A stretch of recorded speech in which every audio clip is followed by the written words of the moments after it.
Sox fans, welcome in to another edition of the Sox On Tap podcast. It's Tony Marchese alongside NWI Steve. Steve, it's been a while since we've been on the mic. I feel like I had a couple two-tree shows there with BZ, but I'm glad to have you back in the saddle here to talk about another White Sox series win. Steve, how are you doing on this fine Wednesday evening?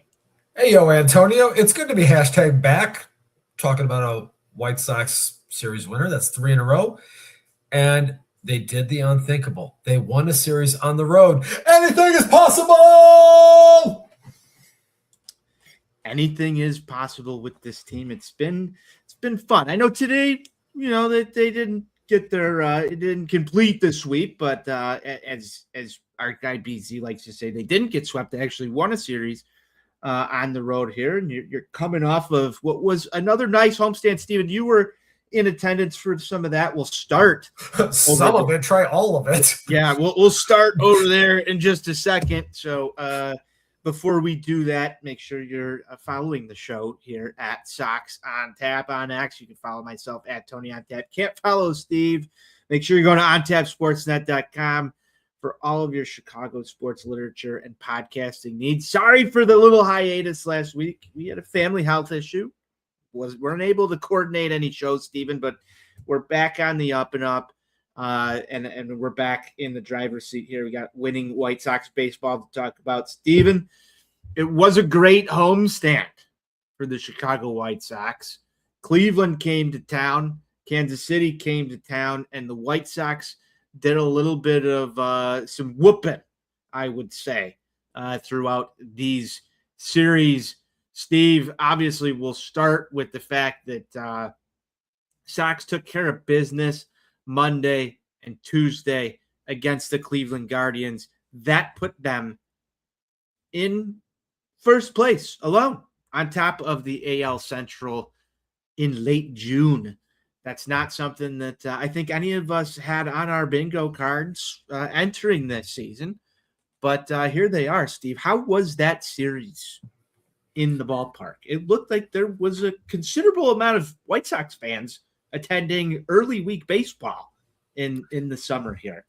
Yeah, it was a really fun week at the ballpark last week. The vibes were high. Everyone knows.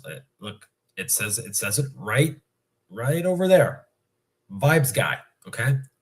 They were high. They were very high last week. This team just continues to play really good baseball at the corner of 35th and Shields, something that, had eluded them for a couple of seasons now. I think Bez had kind of talked about the fact that they're on pace for like 55 wins at home, which, would tie a franchise record. And we have to talk about some franchise history. You're talking about the American League's charter franchise, a franchise that has been in existence for 126 years.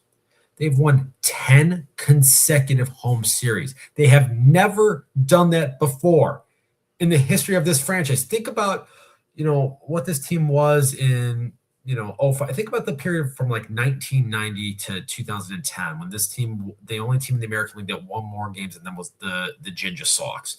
Think about it, obviously winning the World Series in 05, division championship in 08, a 38-12 stretch in the summer of 2010. Never before has this franchise ever won 10 consecutive home series.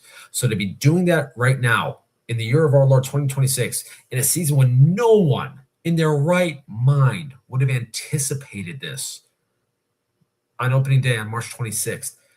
It's just really amazing. And just being at the ballpark again, it's fun, man. And Friday nights, man, at that ballpark, despite the stupid softball uniforms, Friday nights there, man, they are a thing again. And I'm having a lot of fucking fun up at the ballpark. You seem to be having a lot of fun, Steve. And I remember a point in time when things were the vibes were not so high.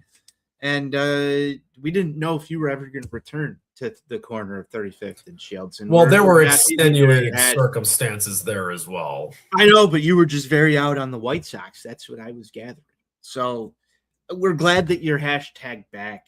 We're glad that you're doing your thing and that you're having fun and you're living life just like the Chicago White Sox are. And the Italians on the team sort of help bring the vibes every night. And I'm glad that I'm not sure. I'm not sure it's Italian related, but it could be. I mean, it's a third of the lineup. Well, Steven, they weren't able to complete the sweep, but it's kind of been a little bit of a recurring theme over these past couple of series. And I don't know about you. I'm fine if the White Sox go and take the first two of every series they play and, they maybe sweep a team a third of the time. I think that would be a pretty successful season, winning series. So they were able to do that against the Guardians, and then they come out on Friday, Steven.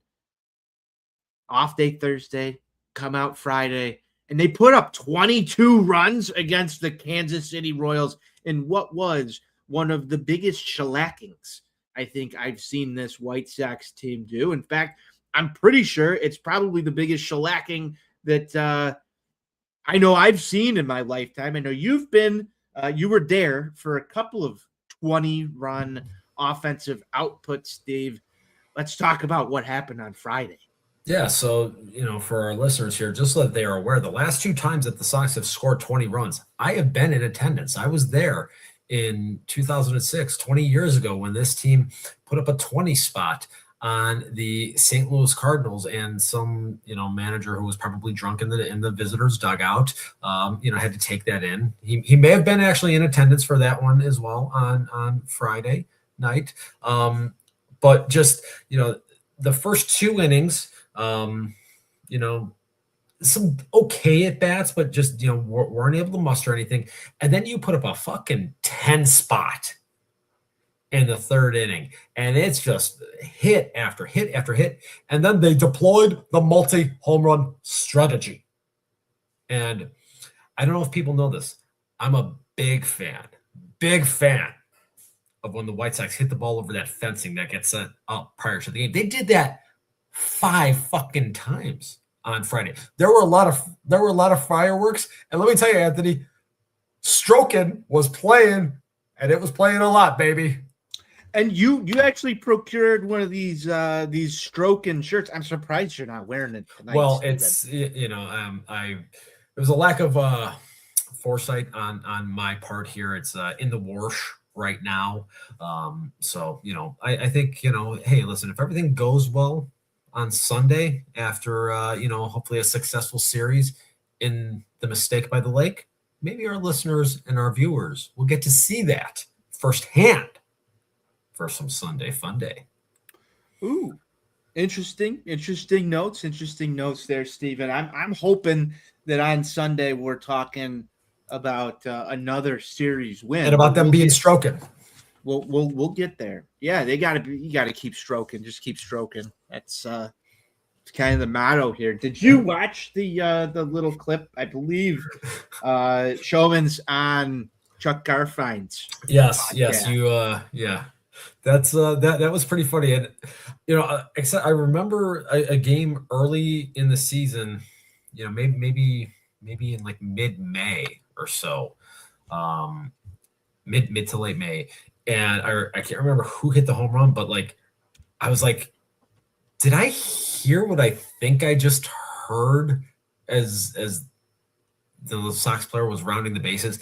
The only time I can ever remember hearing that song was in the first Nutty Professor movie, after Sherman Klump takes the potion and gets thin, and he turns into the skinny version and turns into the pompous asshole Sherman Klump, and he gets the Dodge Viper and he goes to the club, and that song is playing when he's rolling up in the Dodge Viper. That's the only other time I ever remember that. And I haven't watched that movie in probably 30 years.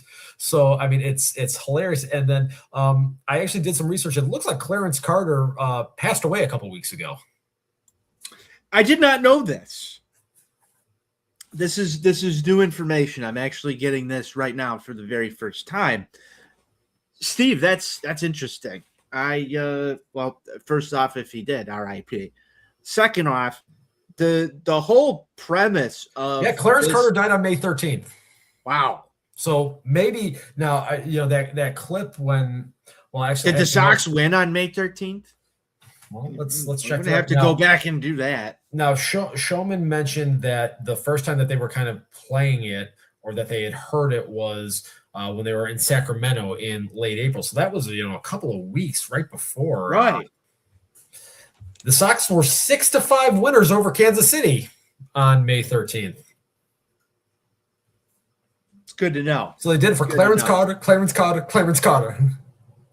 Well, they honored him with a win. The fact that this song has taken off has been fantastic, Steve. Yes. Obviously, let me tell you, if you listen to the whole song, it's a something. It's something. It definitely is. There's a lot of people playing that song these days in local establishments. It's definitely a child friendly song. So if you haven't heard it, make sure that next time you're on the Touch Tunes somewhere, and there's families around, make sure you play "Strokin'" by Clarence Carter for everybody to hear it.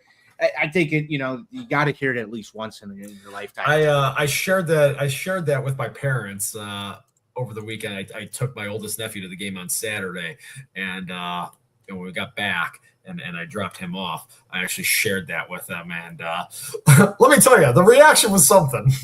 Yeah, did they appreciate it? Did they like it? Did they feel that song embodies the Chicago White Sox right now? I think they might have had more questions than anything. And listen, it's fair. Again, if you actually look at it and read the lyrics, it does lead to some interesting questions as to why this would be chosen. But at the end of the day, listen, these guys are a bunch of sick degenerates, and I fucking love it. Hey, you know what? They're stroking to the east. They're stroking to the west. It's Hey, I'm in love with this baseball team, Steve. I am too. I don't know what happened here, but I am in love with this baseball team, and they keep doing just ridiculous shit. I'll tell you what happened. They started stroking. They did. They started stroking, and guess what? Once they started stroking, they started putting up wins. And that's what's important. The math I watched the full Beyond 162 after the game today. It's because I needed more White Sox in my life. Wow, look at you. I don't know when the last time I did something like that was. Normally, the past couple of years, Steve, don't want the extra White Sox account. It would have to be September of 2022 because there was a point in like very early September, maybe right around Labor Day, they were only a game and a half out. Yeah. So when there was still hope. There was just that constant teeter-totter that was the 2022 season. It's been a long time coming. I think that's why the vibes are so much higher right now, just obviously because of everything that has had to be endured since then. Look, obviously it's, there's still a long way to go. It's July 1st.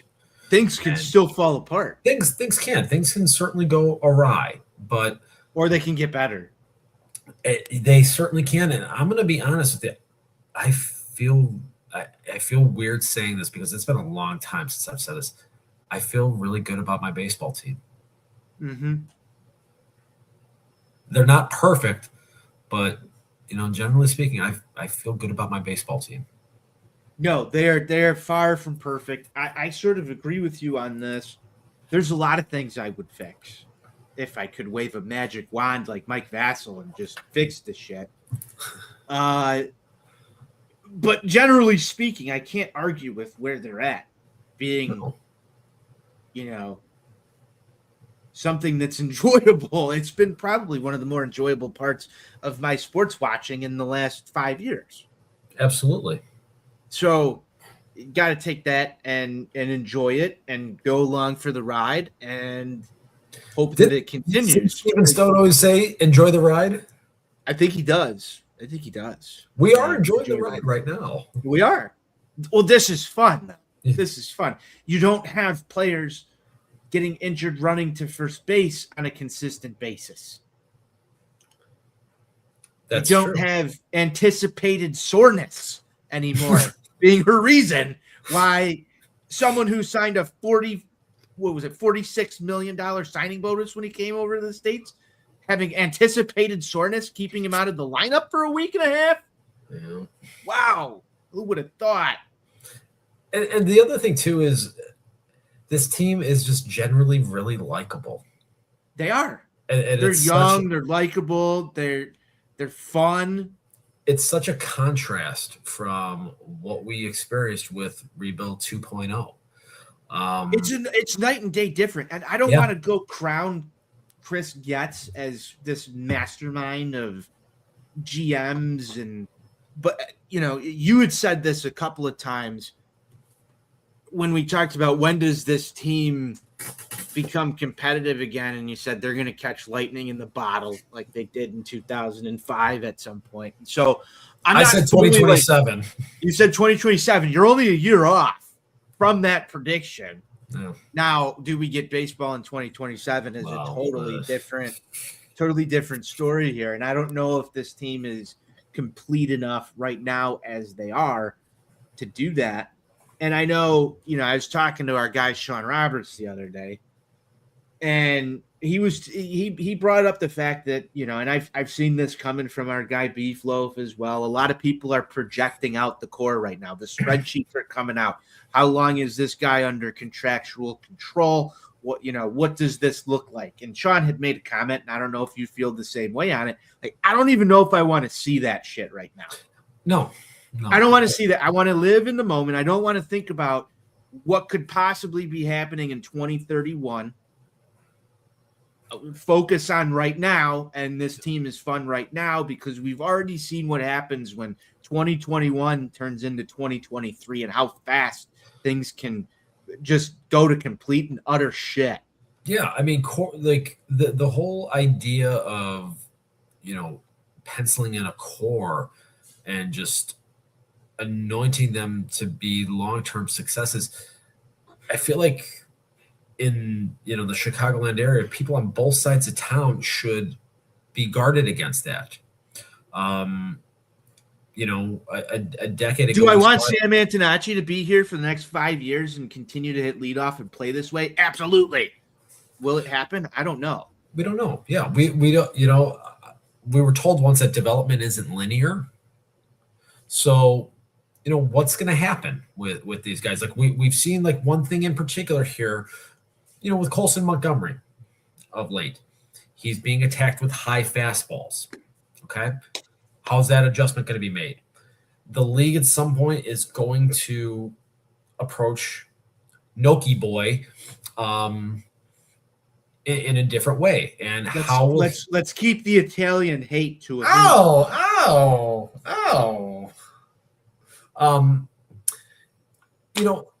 He's going to start getting attacked differently. How is he going to adjust to that? Braden Montgomery, his first, 4 or 5 games, had some good at-bats. And then for about a week, it was kind of ugly. And now I would say in the last week, he's having really good at-bats again.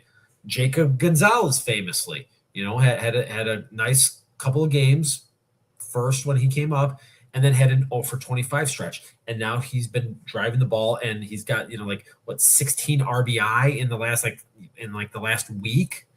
So, these things are evolving. And as we see with so many of these young guys with the relative inexperience that they have, there's going to be ebbs and flows to this. So I think penciling guys into, a quote unquote core is premature. And let's let these guys earn that spot as part of that core,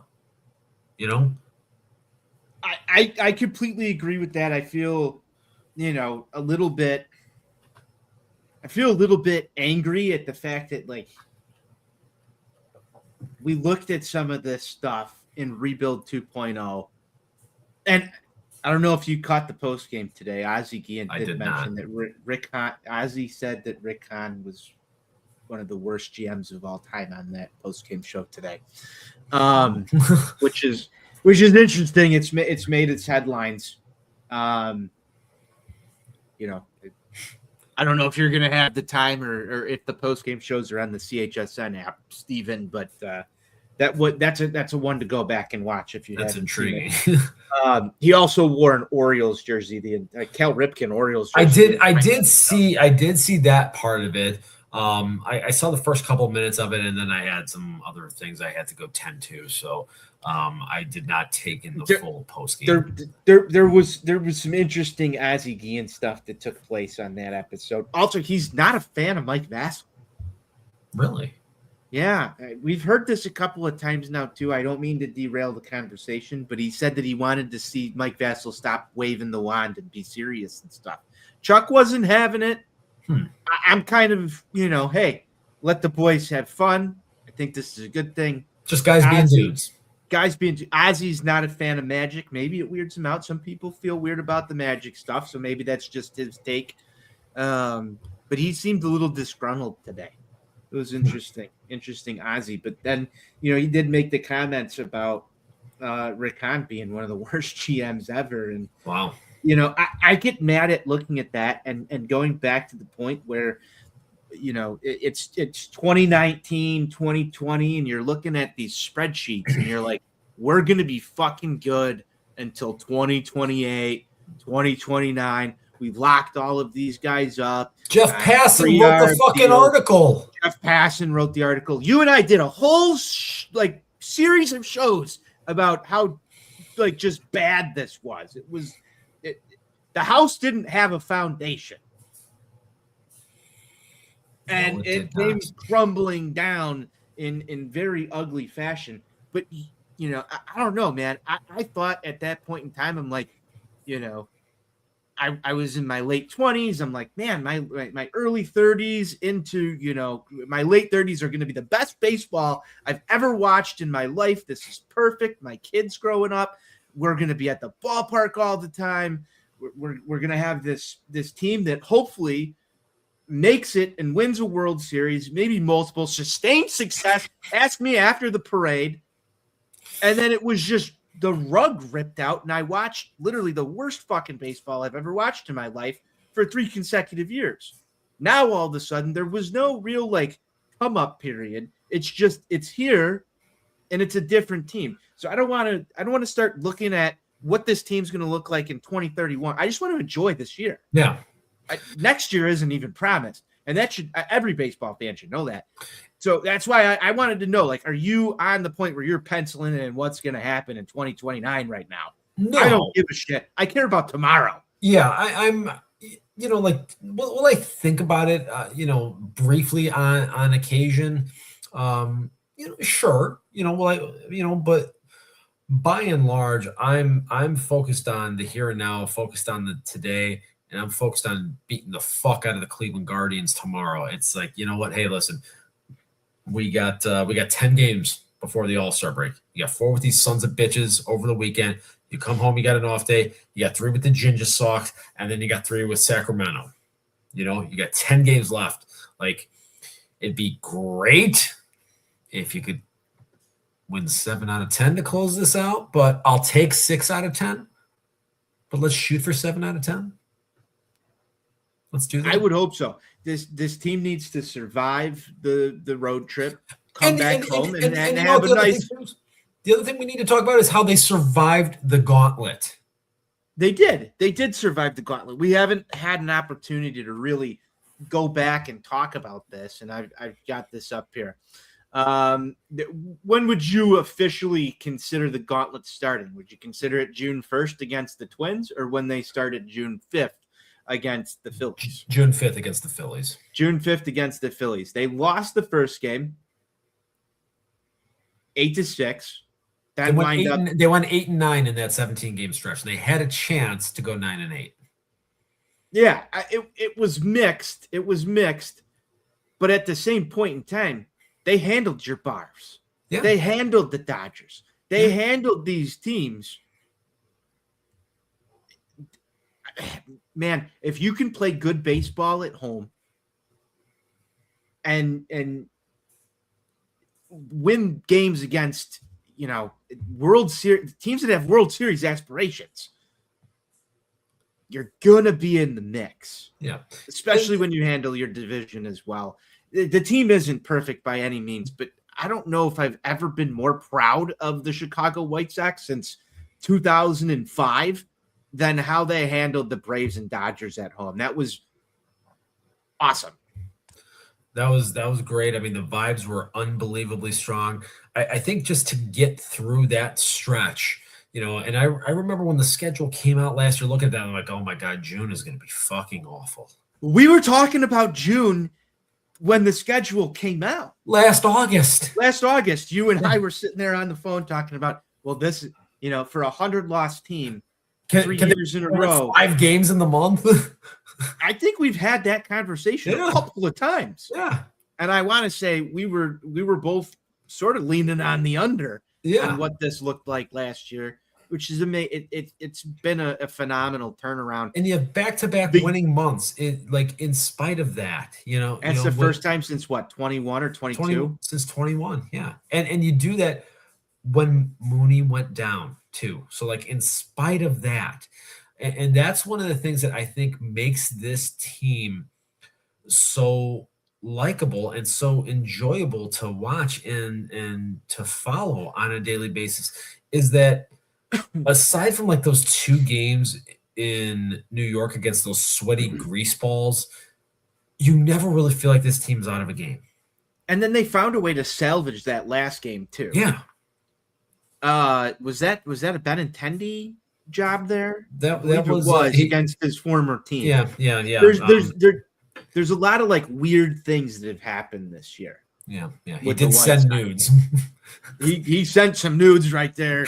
I want to say that you're a fan of the multi-run home run as well as the multi-home run strategy, but the multi-run home run you're a big fan of, and you salvage that after getting sort of the doors beat off you in the series opener 12-2.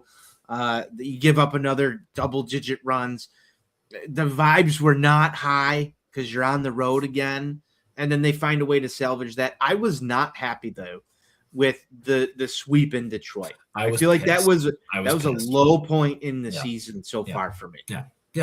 No, that was extremely frustrating. I mean, they had a chance to win that game on that Friday with Skubal on the mound, and obviously there were the histrionics with Vassell and Skubal that took place. And then Tony Dominguez blowing the game on that Sunday. I remember, coming into the homestand last week, the vibes were not great, so it's you get swept and then, you're a game on first and you got Cleveland coming in. And I wrote that piece over at ontapsportsnet.com, which, I know all of great website. Great website. All of our listeners perused that before that pivotal Central Division collision there. And, the vibes weren't the best at that point. But they went out and they got the job done. And, they had a chance to sweep that series against Cleveland, and they didn't get it done, unfortunately. But even the game that they lost in that series, and then the game that they lost on Sunday to Kansas City, you were still in position to win those games. Today, look, and we'll get to the Baltimore series here. Today was one of those rare instances where it's you get the leadoff home run from Noki Boy, and then it was just they kind of just were going through the motions after that. They've done this a couple of times now, and I was even talking with my son on this one. When they hit on a road game, they hit a first inning home run. I think I saw this somewhere else too on Access. Some other people have mentioned this. The first inning leadoff home run or home run in the first solo shot, and then they go out and they throw a stinker. You were in Milwaukee for the first one. I don't know what that is all about. You would think that I don't know, Steve, we're big hashtag set the tone guys here. That should set the tone. Where's the offense that follows behind that? Maybe it's pitchers settling in a little bit. Maybe it's, hey, we're off to a good start, and the foot comes off the gas a little bit. I don't know what that is, but I would like to see them be able to win games where they hit a first inning home run on the road and then score more. I don't know if you're doing some research here, but I feel like this has happened a couple of times this year. It has. It's irritating, and I think that's just kind of a sign and emblematic almost of a young, inexperienced team. And we kind of talk about, and Steven Stone will talk about this. I mean, there are certain things that a young team on the way up has to do. There's certain milestones and certain hurdles that they have to overcome. They overcame one of those hurdles by winning a series against Cleveland. And I think that was really important. Now finding a way to play more consistent on the road. If you look across the league, there aren't a lot of teams that are above 500 on the road. But the issue is, the Sox are 9 games under. Like, that's by far the worst of any of the contending teams. So this is going to kind of be one of the last hurdles that this team is really going to have to overcome. And I think just part of that is for whatever the reason, like you said, they'll have these games, and it does feel like it happens more on getaway day for whatever the reason. You get out to that early lead, and then they just kind of coast after that. So how they go about addressing that and overcoming that remains to be seen. But it is something to continue to monitor, as they say in the biz. So as you're saying that, I'm going to read you the teams that are above 500 on the road. First one being the Los Angeles Dodgers, 30-16. Two of their road losses came against the Chicago White Sox. The Milwaukee Brewers, 24-14 on the road. The Chicago Cubs, 23-21 on the road. The St. Louis Cardinals are 21-18. So the NL Central, pretty good on the road. But also, you did hand the Cubs 2 losses as well in your home ballpark. The Philadelphia Phillies, 24-18. The Atlanta Braves, 25-19, another team that you beat when you're at home. No one in the AL West, or actually, there's one team, the Oakland Athletics, 22-21 on the road there. Sacramento. Well, I'm going to always call them Oakland, which is where they should be, Steven, just like the Cleveland Indians should still be the Cleveland Indians. But I digress. Cleveland, 23-22. New York Yankees, 26-20. That's not even half the league there. So you're correct. There's not a lot of good road teams. The Sox, though, for being on top of their division right now by a game, I think that's the biggest check mark and the biggest hurdle that this team has right now is, can you win on the road? Obviously, they can take care of business at home, but I thought that this series was a good check mark in the box for can they get the job done? They took care of this series. When you consider just how bad they've played in Baltimore for well over the last decade. Yes. I was there in 2014. I remember watching Ronald Belisario give up a walk-off home run to Nelson Cruz. That's a haunting name. Oh, God, is it ever? Is it ever? But that is a haunting name. Yeah, that's the Wayback Machine right there. But like for whatever the reason, they just do not play well there. They haven't for a really long time. And so for them to go there and get a series win, for that to be the first road series win in almost 2 months, maybe that's a sign of this team maybe starting to turn a corner a little bit here. So it would be nice to see them follow up with that and be able to get a split this weekend. I think that would be key.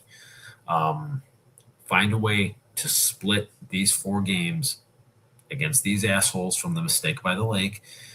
And when they come back on Tuesday to host the Ginger Sox, I think the vibes will be pretty high. I would hope so, Steven. I'm looking for a split as well. We'll get into a little series preview towards the end of the show. Got a couple more topics there. One comment coming in here from our guy Mike. Here's the elephant in the room. What would it take for Steven to rejoin White Sox Twitter? # the return? ? The people want to know, Steven. People want to know. It's just not in the cards. If this team wins the World Series, are you coming back?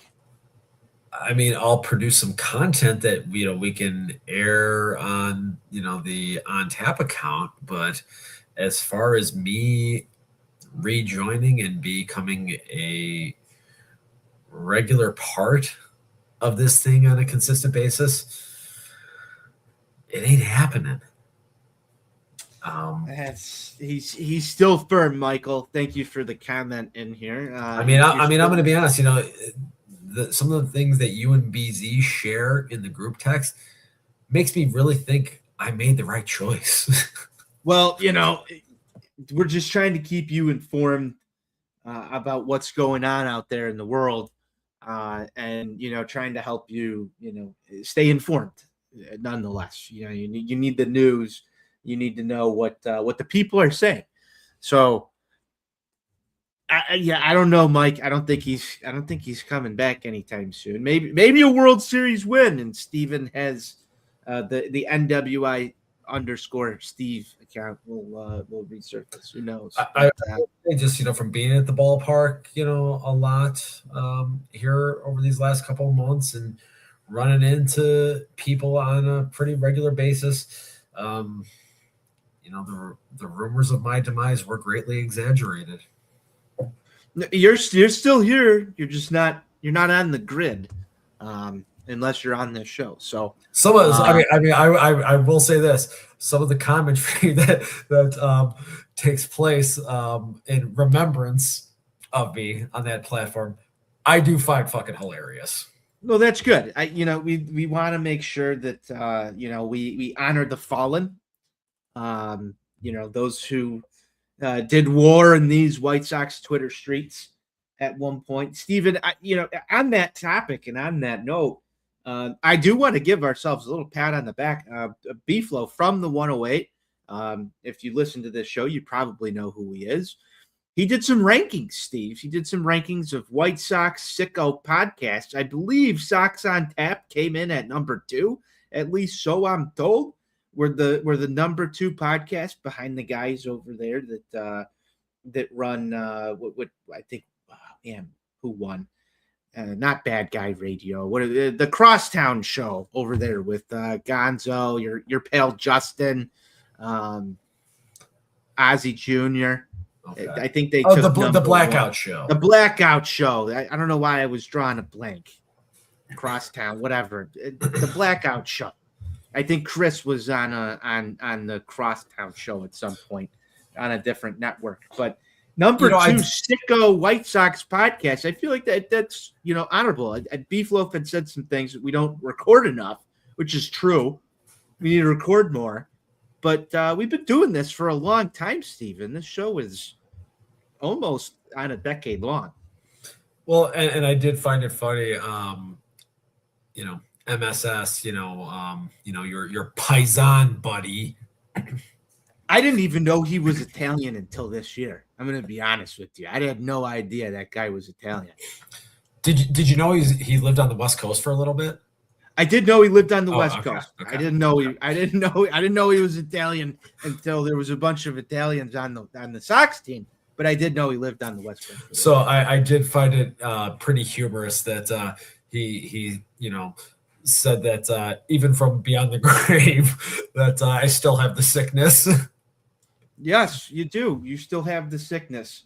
I haven't listened. You're getting down with the sickness, but no, I think that's a good accolade for us. Maybe we'll have to put that in our brain. Number 2, White Sox Sicko podcast. So thank you to everybody who's listened to the show and helped it get to the point where it's the number 2 White Sox Sicko podcast out there. But we'll keep doing it as much as we can. And sorry, Beef, we've got a lot of things going on here, and I don't, Steve. A lot of moving parts. There's a lot of moving parts, and Steve is, really hard to get a hold of because normally, like, you know if he's around, if he's on Twitter or not. You gotta get to like archaic forms of communication, early human history type stuff to get a hold of Steven over there in Northwest Indiana. Well, and listen, there's challenges. Like, yesterday I woke up 5 hours away from here. Yeah, you did. And I gotta take my talents out to Philly next week. So it's like, the road schedule can be a little bit of a challenge sometimes. That's true. And I heard news earlier today that you're not going to be in attendance for most of this next upcoming homestand. So we're already trying to battle through challenges. I'm not thrilled about it. My corporate job is mandating me to have to take my talents back out to Philadelphia for our quarterly meeting. But I would say the one positive thing about it is that I may have played a role in this, and I will be in attendance when the White Sox make the first overall selection in the MLB draft next Saturday. So while we're on that topic, Steven, there was some stuff that was floated around today on the MLB draft. I believe I had sent this into the chat earlier with you and BZ, and Jeff Passan had some things to say. When the Chicago White Sox won the draft lottery, there was a near unanimous agreement that they would use the number 1 overall pick on UCLA shortstop Rock Chalowski, which I know that you love because there's a ski in the name, Steven. And while the consensus is still that will be the case, Chicago continues to weigh its options.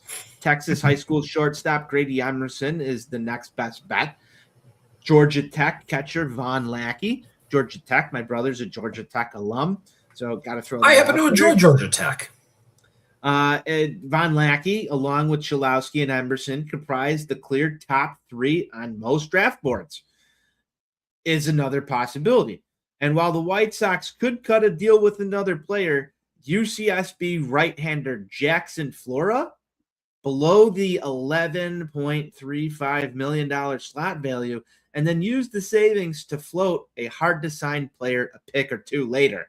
Considering the White Sox ascendance this year, adding a fast-moving player to the already good young core makes sense. Though they have given themselves a suite of good options, they might not know until draft day on June 11th or July 11th, which suits them best. Steven, is this noise, or is this the White Sox doing their due diligence to look at all options? I kind of equate this to when Connor Bedard was drafted by the Chicago Blackhawks as sort of the slam dunk pick. I'm curious as to why there's a lot of discourse about this. I haven't been too into the draft, maybe because I'm distracted by how great the MLB level play is instead of looking at grainy prospect highlights and evaluating the talent. Yes, we have the number 1 overall pick. I think that's great, especially because of the ascension this year. But is this noise? Is this real? Could we see a shocker? Are you going to be in attendance at the draft and the Sox do something that is going to piss everyone off? I think it's a lot of noise, personally. In my opinion, I think it's going to be either Chalowski or Grady Emerson. I listened to, Keith Law was on WGN this morning, and, he was talking about a lot of evaluators are now saying that Von Lackey looks like he could be a generational catcher. And, look, my longstanding position has always been if you're in the top 5, if you're picking in the top 5, you need to be looking up the middle or at someone that projects out to be a starting pitcher. That's what you need to do. Unless like the A's did this a couple of years ago when they got Nick Kurtz. You have to be so damn sure that if you take a corner player that they are going to mash you, like, because if you get that pick wrong on a corner guy, we saw this not too long ago here. Andrew Vaughn.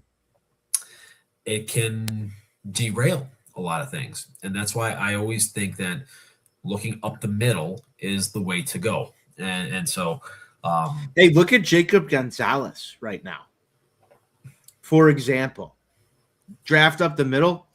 I hated that pick. I hated that pick too. Didn't like it. Right now, I'm loving the production that we're getting out of him. Obviously, it was slow to develop there. And, I don't know if it's going to be sustainable, but you're able to float him to a corner position and basically fill in for your star corner guy that you got on the international market in Murakami, and you're still winning baseball games. So I agree with you. You can find the corners elsewhere, but in the draft, look up the middle, which is why I consider the catching position to be up the middle. Well, yeah, right. I just think that, historically catchers are a position that takes more time from a developmental standpoint. And, the Jackson Flora thing, like I think that that's a bunch of bluster. This whole thing about drafting a guy like him under slot and then using those savings in a later round. I feel like we hear this almost every year. That has like picking 10th written all over it. Yeah. Right. And I feel like that's something that we hear almost every year around this time. Is like, oh, the team with the top pick, they might try to, do this and structure their signing bonuses this way. I think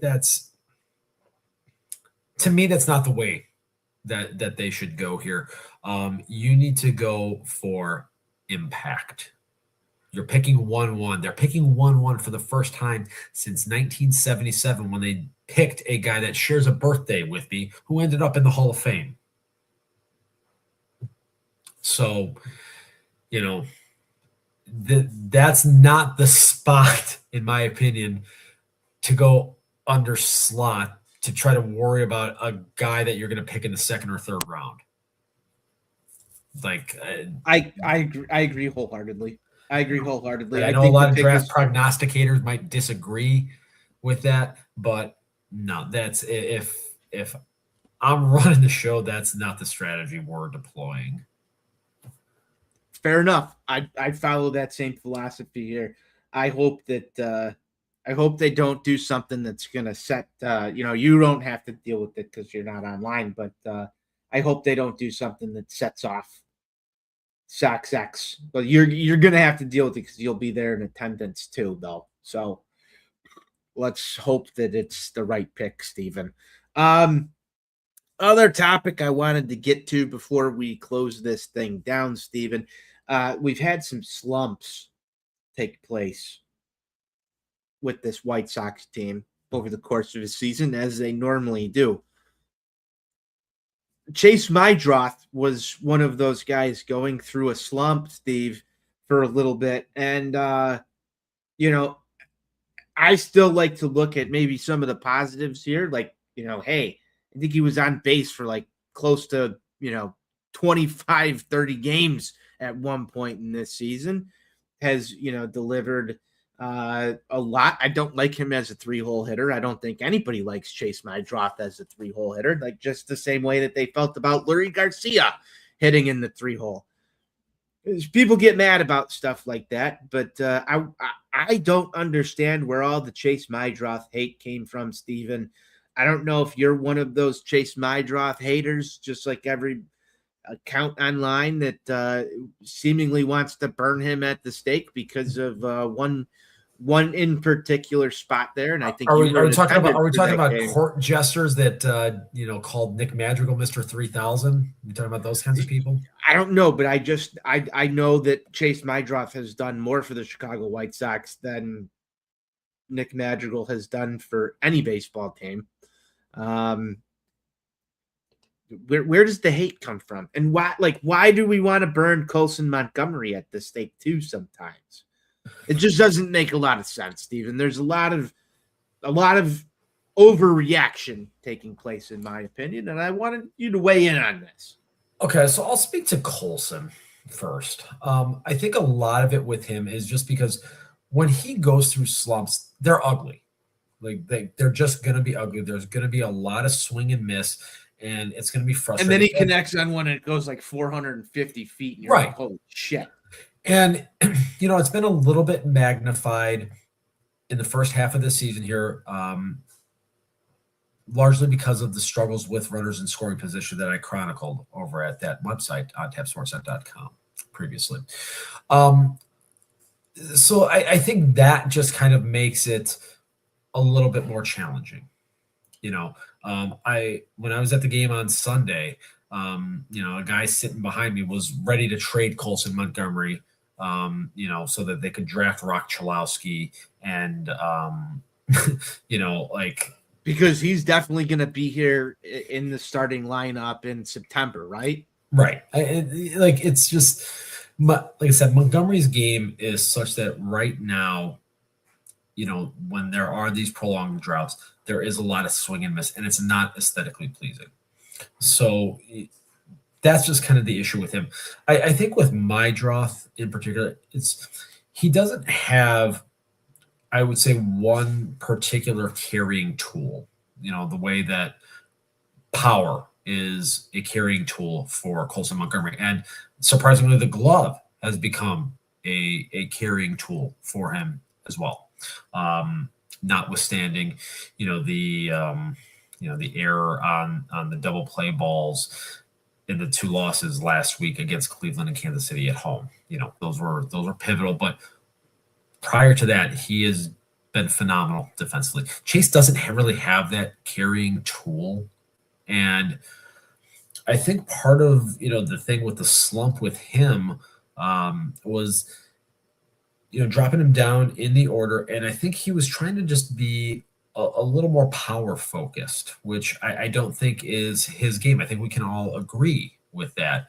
And so, dropping him down into that 5 or 6 hole, you kind of start to see the swing get a little bit bigger, seeing him maybe trying to elevate the ball a little bit more and just be, who you are. I think he's a guy that can just be a 10 to 12 home run guy. And that's okay. It looks like they're going to have enough thump dispersed throughout the lineup to where that's not going to be an issue. So, just keep being who you are. But again, I think just because there's nothing sexy about his game, I think that's probably part of the reason why Chase Mydroth gets some of the flack in the hashtag online world. Can I throw out a name that was a 7 to 20 home run guy that played second base and did it really well for the Chicago White Sox, Stephen? Are you going to reference Tadahito Iguchi? Ray Durham. I love to watch Ray run. Ray Durham. Hey man, he didn't have his first 20 plus home runs. Well, 2001 he hit 20. In 2006 in San Francisco. I don't know what's out there in the Bay Area, Steve, but people seem to hit home runs out there back in, the 2000s. I think Balco is the thing you're referencing. Yes, Balco. But before that, he was, 1999, 13 homers, 2017 homers. He was always just teetering around that 20 mark. But he was able to hit 280 and get on base and hit a considerable amount of doubles. He was a consistent 350, 360 on base guy. And, yes, like you said, he would hit those stuff. And I think that's, again, part of it is, Chase is a guy, he's got a sub 400 slug. So. But his OBP right now is 347. Right, which I'll gladly take that. I'm not saying he's going to turn out to be Ray Durham, but like when your OBP is, at least for the first 2 years, he's 24 years old. Right, he's hovering around 350 on base. No, the slug isn't going to – it's nothing to write home about. But, he's already surpassed his extra base hits last year in 505 plate appearances. He's done it in 348. Yeah. Yeah. So there's already been – there's already development. There's progression. Yeah. That's what we want to see. Yeah. Yeah. So I think sitting there trying to pile on Chase Maedroth and,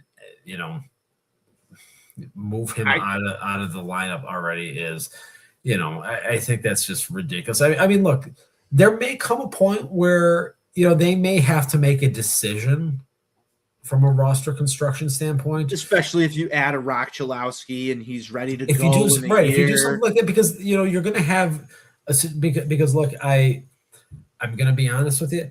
I don't think Noki Boy is the long-term left fielder for this I don't think team. he is either. So there's going to you only have one DH spot too, Steve. Right. So, there's going to have to be some interesting things happening along the way here, but we're not at that point yet. No, we're not. Like let these guys. That's why I don't understand why we just can't enjoy Chase Maedroth doing Chase Maedroth stuff while we got Chase Maedroth. Because he's just relatively boring out there. Fair. But he gets the job done. Gets on base. He scores runs. He's already scored 50 runs this season. We're about halfway through. Yeah. Oh, how many guys score 100 runs? They haven't had a guy score 100 runs since in 20 years. Okay. He's at 50. We're at 82 games played. Yeah.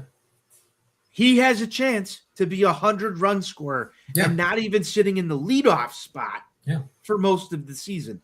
I think that's a pretty good pace to be on.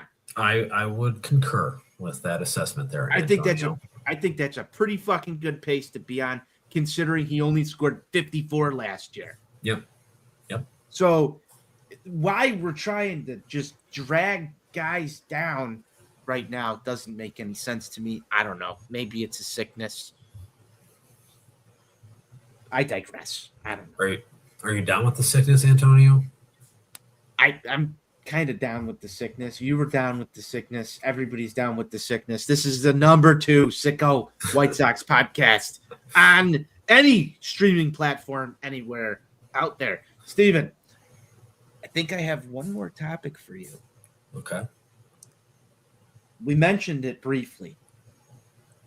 The Mike Vassell, Tarek Skubal debacle that took place. Now, I'm sure you've probably seen some of the dissections and lip readings of what transpired there. What I want to get to is sort of his comments in the post game about what happened there and how he talked about he's there to help his team win in the dugout.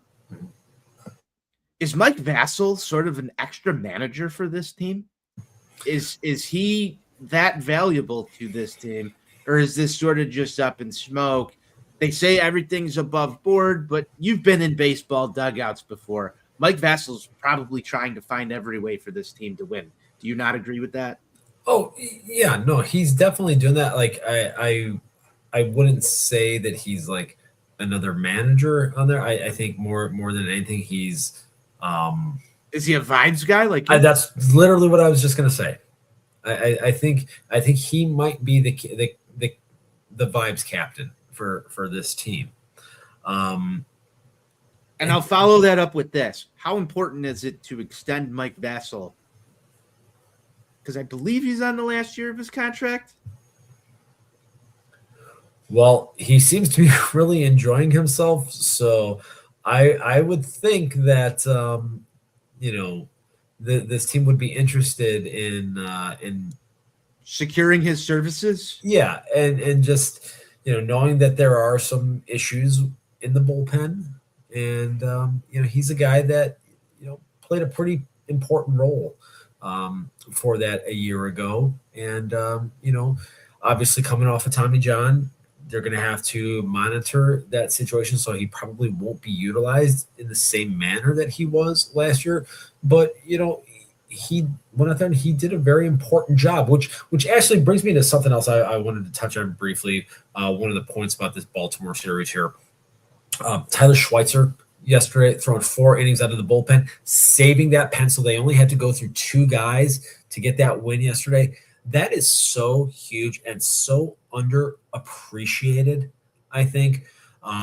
He threw 4 innings yesterday. Right. Given the stress that this team is on, they have going into the break, they have 17 games in 18 days. So to have a guy come up and give them that performance right there to save those arms, knowing that, okay, you had this day game today with this triple-digit heat, and you got the biggest series of the year coming up this weekend, to save some of those bullets right there, that is huge. And Tyler Schweitzer should be commended for that. And if people weren't online praising him for the job that he did getting that 4-inning save yesterday, they should be fucking ashamed of themselves. Hey, you couldn't ask for more out of him, in my opinion. So I know this isn't Four Feathers podcast, Steven. We give out stick taps on that show.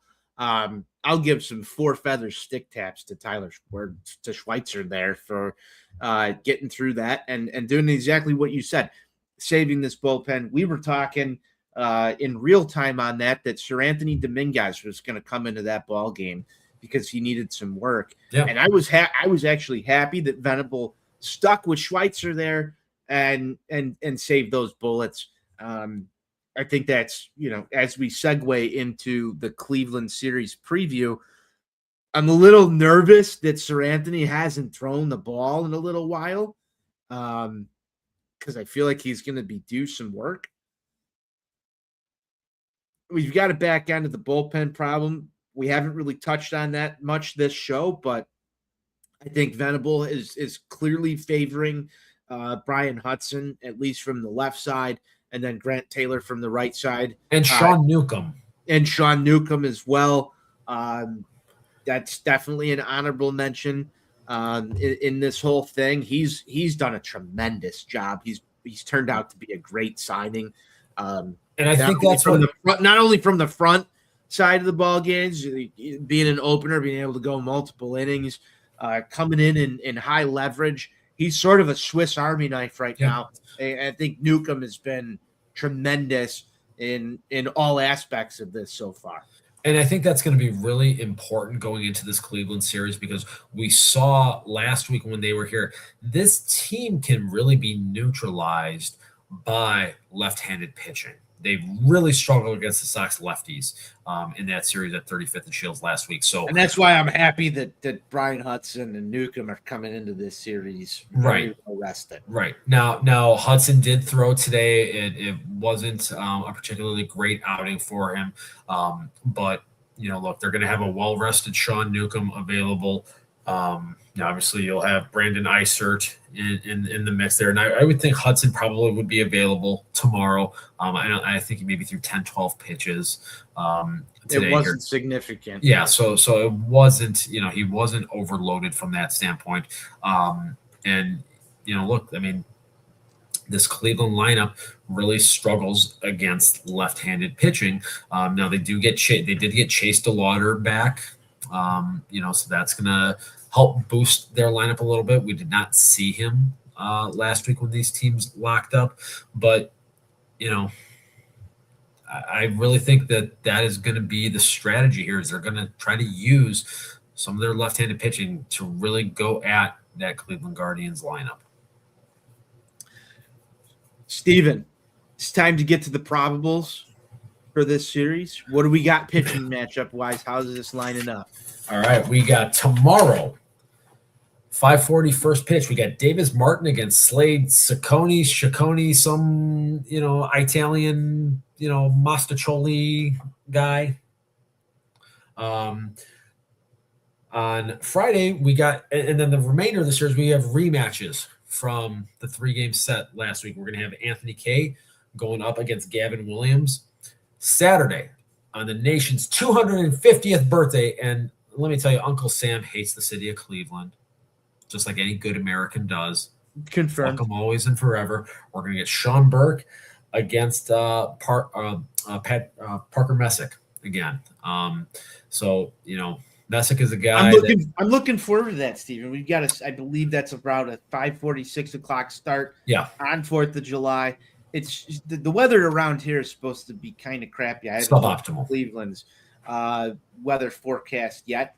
Got to get the weather guy on the horn and see what the weather forecast looks like out there, Stephen. But I mean, night baseball on the 4th of July on a Saturday, the Sox and the Guardians. I am excited for this.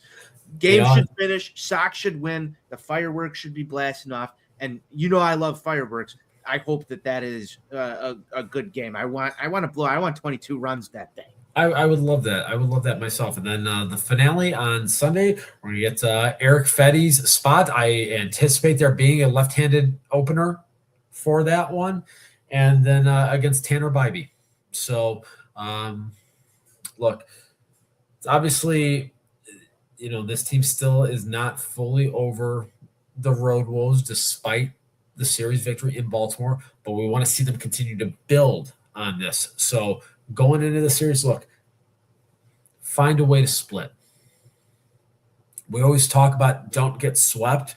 You know what? Fuck it. It's time to up the ante. Get a split. I want 3 wins. I want 3 wins, Stephen, and I want them bad. I want this to be a winning road trip, and I want to come back home in sole possession of first place. The split will secure that, but I want to be a little greedy with this. Go get 3 this weekend. I like it. And take home a nice, happy plane ride back to Chicago, getting off day on Monday, relax, enjoy some, post Cleveland drubbing celebrations, and just we'll attack Boston when they get to town here on Tuesday. But Stephen, this is the biggest series that we've had so far this year. We've said that about a lot of series, but as a baseball team continues to compete throughout a season, every series, especially against divisional opponents and other playoff caliber teams, becomes bigger and bigger. We need to get some separation here. I don't think that it's going to be as easy as we want it to be. I want a 3, 4, 5 game lead so we can breathe a little easier instead of doing this every week. This is a good chance for the White Sox to go put 2, 3 games up on Cleveland here. And what better opportunity to do it than on the 4th of July weekend? We've all watched the movie The Sandlot. I want the under the lights. I want the fireworks going off. I want it to be a great baseball weekend here. Despite the crappy weather and everything, hope the Sox can take care of business and make us enjoy and celebrate some good White Sox baseball as it has been so far this season. On our country's 250th birthday, Stephen. I think that's fitting. I think that would be a great way to celebrate the greatest country in the world. I do as well, Stephen, and I know you got the giveaway shirt. You're wearing it right now. I think that I think they missed on this one. It should say, "Let freedom keep stroking." They should have, Let freedom keep stroking. That's an oversight. It happens. It happens. But like we said earlier, if you haven't heard the song, give it a listen. Give it a listen. Put it on Touch Tunes at a family establishment. You won't regret it. Steve, that's all I've got for this show. It's Road Warriors, man. They went on the road. They took care of business in Baltimore. Now it's time to take care of business in Cleveland. You got any final thoughts before we get on out of here? Final thoughts, as always. Fuck Cleveland. I want all the bad things in baseball to happen to them and to them almost exclusively. Fuck them. The same here. You got people trying to put hexes and curses and all this stuff out there, magical stuff. It's kind of hard to do that when you've got the Pope on your side. You've got Mike Vassell. He's a wizard. He's got a magic wand. He's got a wizard's hat. kind of hard to do that when you've got all that at play. So hopefully the good vibes and the good juju is on the White Sox side this weekend, Steve. And we'll be back on Sunday talking about another White Sox series win. That's the plan. That's what we're going to go with. Make sure you're going to ontapsportsnet.com to check out everything that we've got covering all of your Chicago sports literature needs. Make sure you're following the show here at Sox on Tap. You can follow me at Tony on Tap. Bez isn't on the show tonight. You can follow him at Bez Beyond the Pen. You can't follow Steve. He's not on X. And as you heard today on the show, it doesn't sound like there's any plans for a return, at least in the near future. I've broke that news once. If it's happening again, I hope I am the one that can break it once again. It was one of the first scoops that I've ever gotten in my reporting career, Stephen. So that I don't know if people remember or know the full circumstances behind that. Is when I made the return in September 21, when I told you to release the tweet, I was literally boarding a plane for Arlington to go watch the Sox play the Rangers, and when I turned my phone back on, just the monsoon. Let me tell you. Hey, the people love you, Steve. I don't know why. I don't know why you're not. I don't know why you're not conversing. I have a very small. We got a tweet that came out from our guy Sam Mendelson the other day. Big Sam Mendelson guy. He apparently he's left the building. He's left Chicago. But I was glad to see him throw something up there on the old X machine. We actually took in a game with him for a couple innings just a couple of weeks ago. Big Sam Mendelson guy. Shout out Sam Mendelson if you're listening. Hope you're well. Steven, that's about all the time we have for today. That pretty much wraps the show. Thank you for tuning in. The Sox on Tap, Road Warriors. We'll be back talking about the Cleveland series later. Until then, White Sox forever. White Sox for life.